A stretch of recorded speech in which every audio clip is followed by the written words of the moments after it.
Hey guys, welcome back to the channel, and we are back with another weekly wears video. If this is your first time finding this channel, my name is Gerard, and today we are talking about men's fragrances, more specifically every single fragrance that I wore all 7 days last week. So if that is content that you want to see more, be sure to like this video. It truly helps out the channel.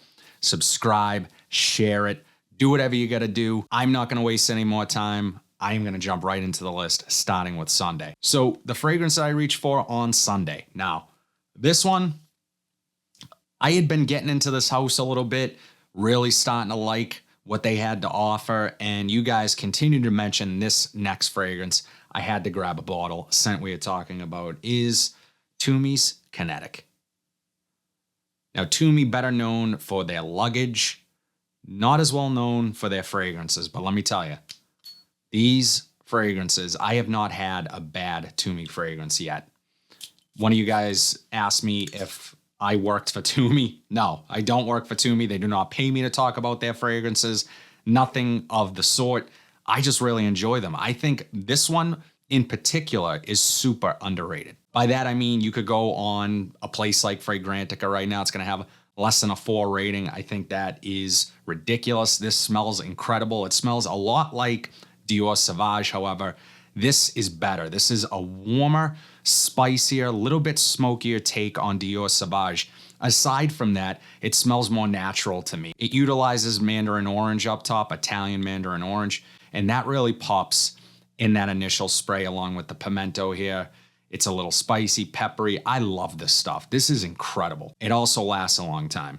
So if you are looking for a more grown-up version, a more interesting, dynamic version of Dior Sauvage, you know, you're kind of ready to move past it, this might be the next place that you want to look. I absolutely love this stuff. Thanks to you guys for recommending this one. I like to hope that I would have tried it eventually, considering how much I like the other offerings from the house, but so far so good. Incredible fragrance and the perfect dumb reach for any collection. Tumi's Kinetic. On Monday, I was just getting some work done around the house and working from home in my office. So I wanted something really easy to wear, something that I actually enjoy wearing.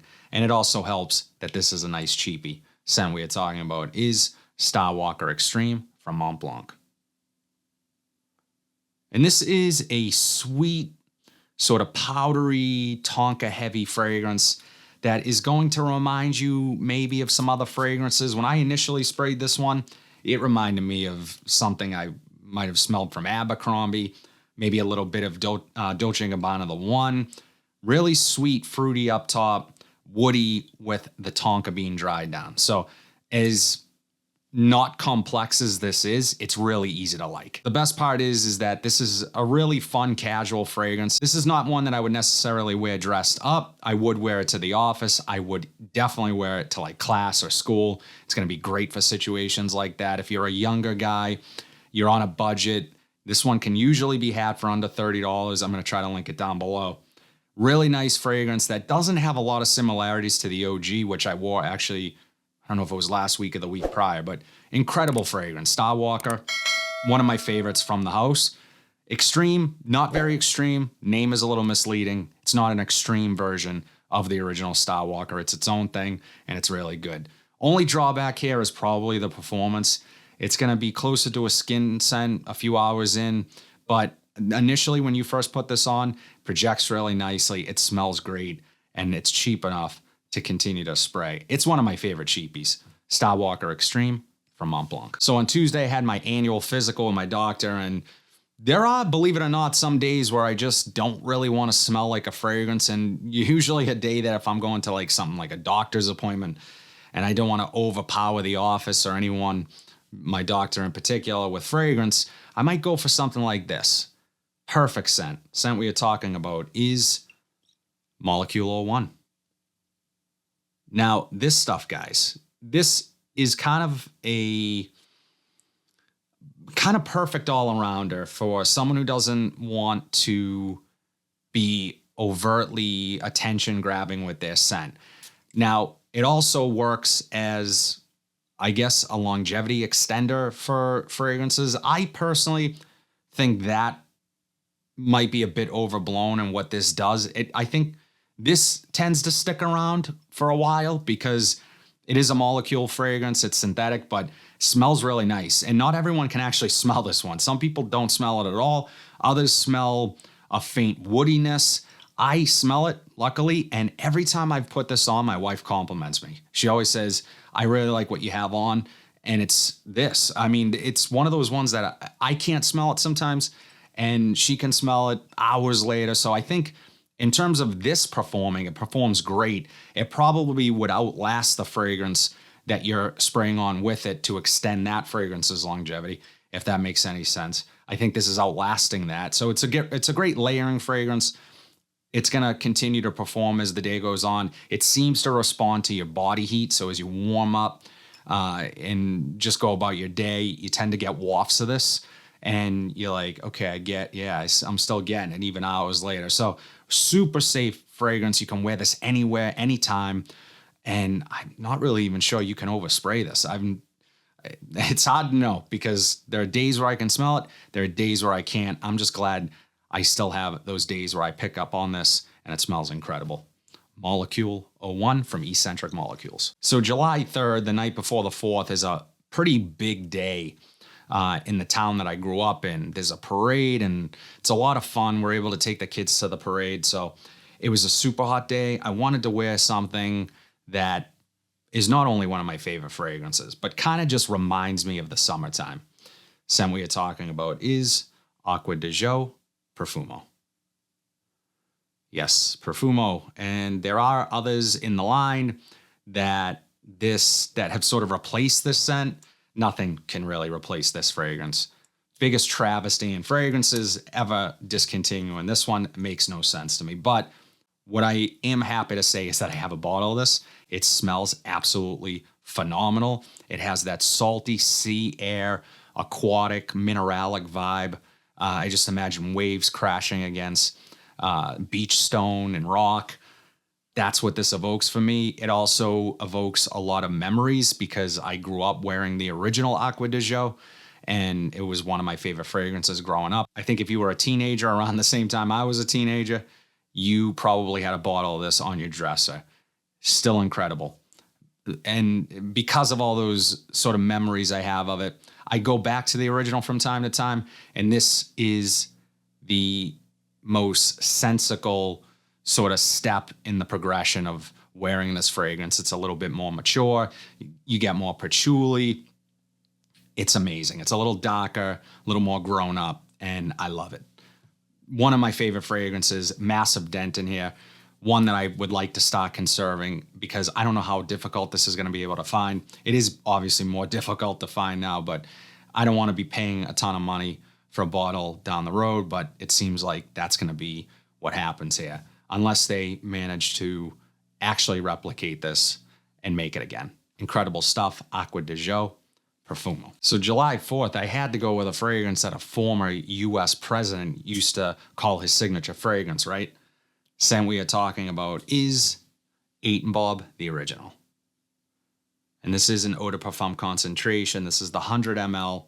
And my wife absolutely loves this one. As a matter of fact, she chose it for that day. She knows sort of the backstory behind this fragrance.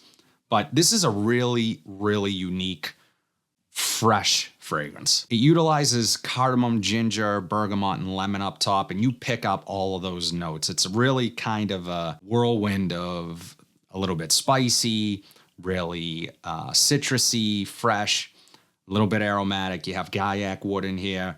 You have some vanilla, sandalwood. So it's just a beautiful blend of notes.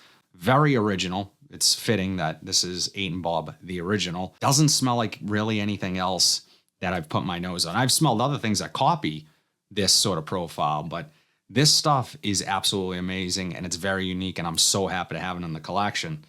I love just sort of the presentation, how simple it is with just that black and white, you know, the white sort of, this is kind of a raised, I don't know what you would call it. I guess it's almost like a cardboard, but I love how that black text is just printed on there. I love it.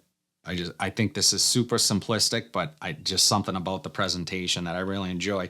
And the smell does all the talking. You also have labdanum in here, hazelnut, ambergris, and patchouli. And the patchouli really stands out for me here. So I think you have to be a fan of patchouli to really like this fragrance. It adds this green element to it, really earthy.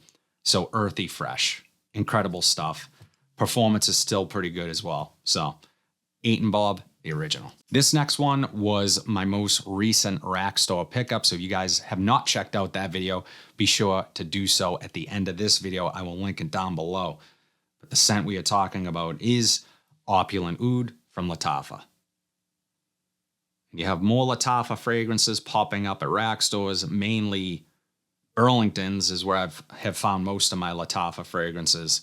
But this one, the day I wore it, I was just super impressed with it. For what they can do for the money here, this is a really well-balanced woody rose oud fragrance with some sweetness, and it smells incredible. There's a little bit of saffron in here. One of the things that stood out to me with this one is performance. Performance was really good on my skin, lasted a long time, and it got better the more I wore it. And yes, the opening, I guess, is a little bit rough around the edges. It is a little bit of a medicinal oud, so if you're not a fan of that, you might not like the opening here.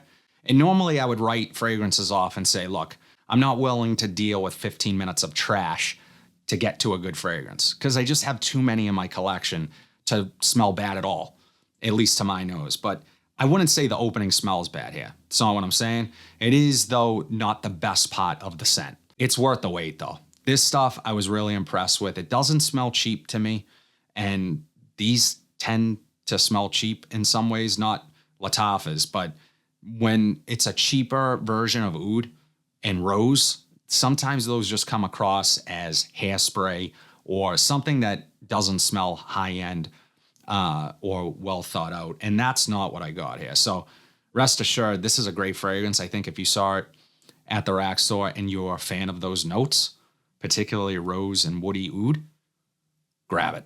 I think you'll like this one. Opulent Oud from Lattafa. Finally, on Saturday, guys, my daughter's friend had a birthday, so the family of that friend had a massive cookout. We went, we had drinks, we ate a ton of food, cupcakes, cookies, the whole nine. I probably shouldn't have eaten as many cupcakes as I did, but I did it. What am I going to do? It's summer and we're having fun. But the scent that I decided to go with is Abercrombie & Fitch Fierce.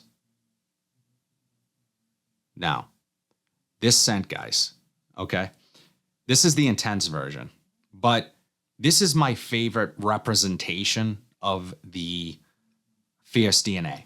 And when I say that, I mean the original Fierce, I mean Mont Blanc Legend, I mean Percival from Parfums de Mali, although that is my favorite niche version of this particular scent. But this stuff, guys, this is just a classic fragrance. Smells just like Fierce. The intense is just a more intense version of it. It's a true intense version of the original. Lasts a little longer, projects a little more, smells a little more potent and resinous to my nose. But this is a fresh scent, lavender. You get some aquatic notes. I believe watermelon is a note in here, although I don't pick out watermelon, but you do get a little bit of a sweet fruitiness along with that lavender. But at the end of the day, this DNA is really a masculine barbershop fragrance. That's always what it's been, and I love it. You can still get this DNA, like I said, in Mont Blanc Legend. That's a great fragrance. However, this one is just closer to my memory of Fierce. You could smell Fierce in every single mall across America at one point. And to this day, sometimes you can still smell it. Me, not as much. Maybe my nose is a little more, I guess, not as sensitive to fragrances as it once was. But I used to be able to smell the thing 300 yards from Abercrombie's storefront, because obviously they used to spray all the clothes with Fierce. They still do that. My understanding is they're still doing that. Drop it in the comments if any of you guys have ever worked at Abercrombie. Do you still do that? Do they still do that? Let us know. Incredible scent, one of my favorites. I thought this would be a really nice cookout fragrance. You know, it smells clean, put together. It's a little fun, not too serious, and it's ideal for a summer night out. Abercrombie & Fitch, Fierce. That's it, guys. All 7 fragrances that I wore last week. As always, I would love to know what your weekly rotation was. Drop it in the comment section down below. I always love hearing what you guys are wearing. But if you like what you saw today, please be sure to like, comment, subscribe, share this video. Hit that bell notification so you are updated whenever I upload new content. But until then, have a fantastic week, and I'll see you in the next video.